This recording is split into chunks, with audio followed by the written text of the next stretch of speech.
Sumayong buntag sa makausapa. Piyesta karon ni San Lucas Evangelista.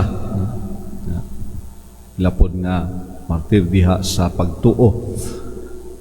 Patron sa mga physicians and painters.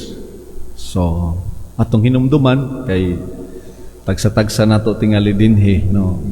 In one way or the other, no? Dako kayo og pasalamat sa mga panahon nga doon na kita'y pamation sa atong mga panglawas o guban pa asa man ta magdali-dali, no? Gawas nga ibaw man ta kung kinsa gayud ang hingpit nga magtatambal, no? Yung hingpit nga doktor sa atong kinabuhi, lawas ug kalag ang Ginoo man, pero nining mga tao nga gihatagan usab o kahigayunan nga makatabang kanato. So we remember in a very special way with St. Luke's, the patron saint of all doctors, all physicians. Kay sa iyang profesyon is a doktor o painter pod.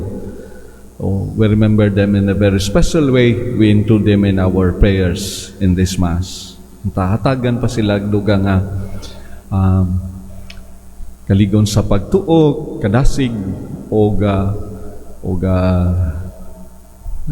gugma diha sa pag-alagad. I remember kaniadtong proseso pa ko sa akong mga hikay-hikay sa mga papilis. First time I was sent to Brazil, kinahanglan man to part sa requirement ang executive check-up, no? Tanan dito sa Chongwa, saning tag-iya sa Chongwa, suod kayo ni Father Luis Borin o ni Father Fabian Cayetano. Saning kalimot kayang pick Inglim man siguro, no? Doktor, no? After my executive check-up, mutana siya nako, para unsa di ay ni Padre kining imong check-up nga gihimo. Yung ko nga requirement man ni doktor sa mission namo sa Brazil, kinahanglan fit gyud ka before ka ipadala dito. Mao ba? Niya tanaw niya tanan na siya. Okay. You are now given the go signal, no? Kaloy sa Dios raman ang resulta sa imong mga check-up tanan, laboratories and everything. You can go, no? Pero pagbantay in taon dito sa Brazil kay I had been to this place, no? Taghan ra bang mga gwapa dito, no? Pila ka bisis ko nagbalik-balik dito, no? Nya daghan ako'y nailhan nga gipadala dito ng sangit giyon, no? Nga pagbantay in taon dito, Padre, no? Okay, salamat kayo, doktor. Pagkahuman, iyon ko niya, pilay akong bayranan, doktor, tanan. Siya, wa kay bayranan, no? Wa kay bayranan. Pero maura ni akong hangyo nimo, no? Nga pagayo-ayo sa imong misyon, kung unsa man galing, I want you to come back in the Philippines still a priest, no? Na iyang gihangyo ni doktor nako. Maura ni akong primero nga pangayoon nimo nga unsa man nga mga kalisdanan, mobalik ka diri, no? Bisag unsa man kalisod basta mobalik ka diri nga pari gihapon. Ikaduha nga akong pangayoon nimo, pray for us, no? Iampo kaming mga doktor o mga kining among mga buluhaton kay dili lalim, no? Kana ra akong pangayoon nimo, Padre. Wa kay beranan, zero, no? Go, no? Go to your mission, no? Kaloy sa Dios akong gihinumduman kanunay sa mga kalisod, no? To continue, no? Thank St. Luke sa iyang mga pagpangama, sa iyang pagtanyag sa iyang kaugalingon sa kayuhan. Giingon nga kauban ni San Pablo diha sa iyang buhat sa misyon. Not one of those apostles, no? Dili siya kabahin sa 12 ka mga tinunan, mga apostoles sa atong Ginoo.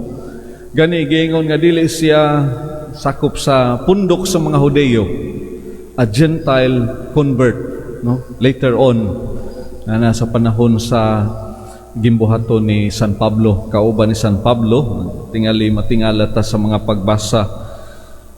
Sa unang pagbasa raman ining sulat ni San Pablo ngadto sa taga Filipos, nga atong nadungog ang pangalan ni sulat ni San Pablo ngadto kang Timoteo, atong nadungog ang pangalan ni Lucas dinhi. Si Lucas na lamang ang uban kanako samtang gi sakit ako diri, no? Ang uban mibiya na kanako. Si Lucas na lang, iyang kauban, very faithful and loyal friend and companion in the mission. Others left me, no? Gibiyaan ako nila. Pilna ning si Alejandro nga nakahimog dakong kadaot, no? Pero ang Ginoo ra magbalos kaniya sa iyang gibuhat, no? Faithful and loyal friend si San Lucas. O ginaingon pod nga sa iyang mga pagpanulat mostly influenced by Mary, no? Sagaran daw sa iyang mga pagpanulat ining ebanghelyo and the Acts of the Apostles, mostly sa iyang kasuod sa mahal nga Birhen Maria, no? Iya pang naabtan kini human si Jesus namatay, nabanhaw gikan ni San Pablo ug usab ang kasagaran influensya sa mahal nga Birhen Maria diha sa iyang kinabuhi. He wrote the third gospel din sa New Testament, apan ang ebanghelyo nga puno sa kalipay, ebanghelyo nga alang sa mga kabos, ang tone, ang tematika sa iyang mga pagpanulat, no? Puno gayod sa kaluoy, kaayo o pagkamapasayloon sa Ginoo, no? Mao kina ang murag tono sa iyang mga pagpanulat kinatibukan sa ebanghelyo ug usab diha sa mga buhat sa mga apostoles, no? Nga gihinganlan na Gospel of the Poor, Gospel of Mercy and Compassion of God is contained in this third gospel written by St. Luke. Of course, kay bawta nga dili gid tingali kinatibukan pandunay uban, gi-relate na lamang diha ni San Lucas. O usa pa nining atong mga pagbasa, why nganuman nga kining pagbasa gikan ni San Lucas wala may gi-mention sa iyang pangalan, only the first reading, no?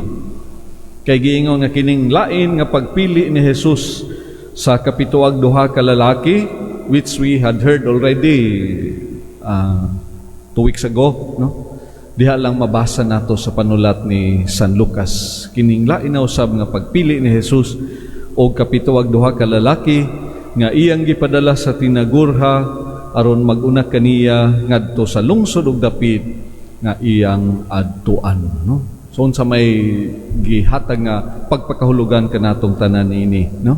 Mahimo man sa Ginoo ang tanan in one click because He is most powerful and almighty. Pero kining tanan pagpadayag lamang diha sa iyang pamaagi nga sukwahi sa pamaagi sa tao. Ang iyang hunahuna, ang iyang pamaagi dili sama sa atong pamaagi. Ipili sa Ginoo nga moambit sa tawhanong kahimtang aron nga kita makaambit sa iyang Dios non nga kinaiya. Gipili sa Ginoo kining mga tao nga moambit sa iyang misyon aron kita usab makatagamtam diha sa kanindot o sa kalipay sa pagsangyaw sa maayong balita. San Pablo naging aidiming si Eunong evangelizar, no? Na pagkaalaot nako kung dili ko buhaton kining kahigayunan diha sa pagsangyaw sa maayong balita. O tingali kini pod naka-imbibe ni Paulo ni San Lucas, no? Nakahatag kaniyag inspiration. So another thing is kining nindot nga panaghigalaay nila. Nagdala kang San Lucas ngadto sa kalipay sa pagsangyaw sa maayong balita, kalipay sa pagpaambit diha sa iyang pagkaginasahan alang sa misyon o alang sa katukuran sa gingharian nini nga kalibutan. So, one thing, no?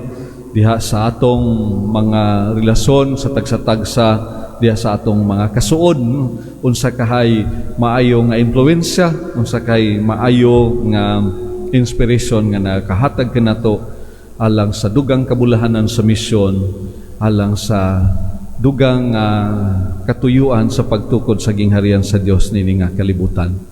Pagampo pangaliw po sa kaitasaan uban ni San Lucas, ni San Pablo, o sa uban pang mga tinunan, o sa uban pang mga tao nga naguna kanato kini unta adunay nindot nga impluwensya diha sa atong kinabuhi nga Kristiyanos, maghatag kaligon ug kadasig diha sa atong mapadayonong misyon sa pagsangyaw sa mayong balita, sa pagtukod o pagpaligon sa gingharian sa Dios nining kalibutan.